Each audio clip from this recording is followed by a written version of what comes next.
तर युद्धाच्या 20व्या दिवशी अमेरिकेच्या आखाती देशातल्या तळांवर इराणनं जोरदार बॉम्ब हल्ले सुरू केले।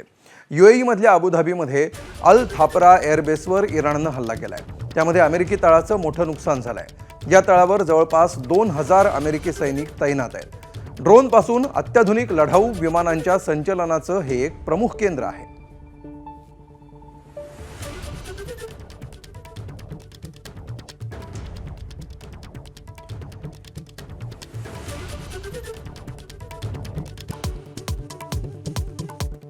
इराणच्या सर्वात मोठ्या नैसर्गिक वायू क्षेत्रावर इस्रायलचा भीषण मारा।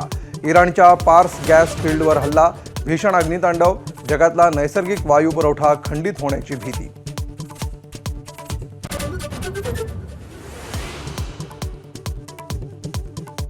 राज्यभरात गुढीपाडवा आणि हिंदू नववर्षाचा उत्साह।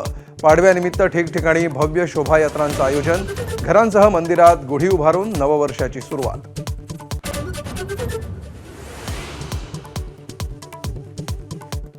गुढीपाडव्याचा राज्यभरात उत्साह। गिरगाव, ठाणे, डोंबिवलीत भव्य शोभायात्रा, पारंपरिक वेशभूषेत हजारो लोक शोभायात्रेत सहभागी।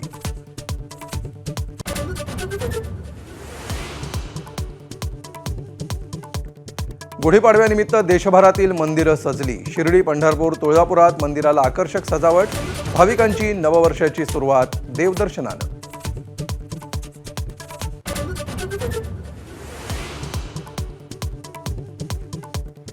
अयोध्येत श्रीराम यंत्राची स्थापना, मंदिर परिसरामध्ये राष्ट्रपती मुर्मू यांच्या हस्ते श्रीराम यंत्राचं पूजन, जय श्रीरामच्या उद्घोषानं निनादली अयोध्या नगरी।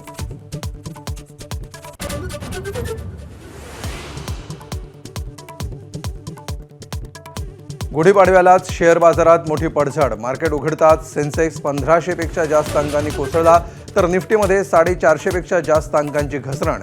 क्रूड ऑइलच्या दरातील वाढीचा परिणाम।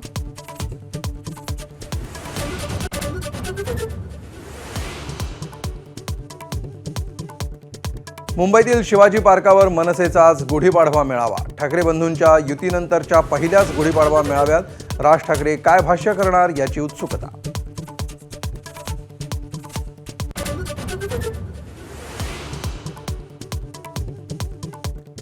नाशिकचा भोंदूबाबा अशोक खरात महिला अत्याचार प्रकरणाची राज्य सरकारकडून गंभीर दखल। IPS तेजस्विनी सातपुतेंच्या नेतृत्वात SITची स्थापना, 24 तारखेपर्यंत खरात पोलीस कोठडीत। ABP माझा, उघडा डोळे बघा नीट।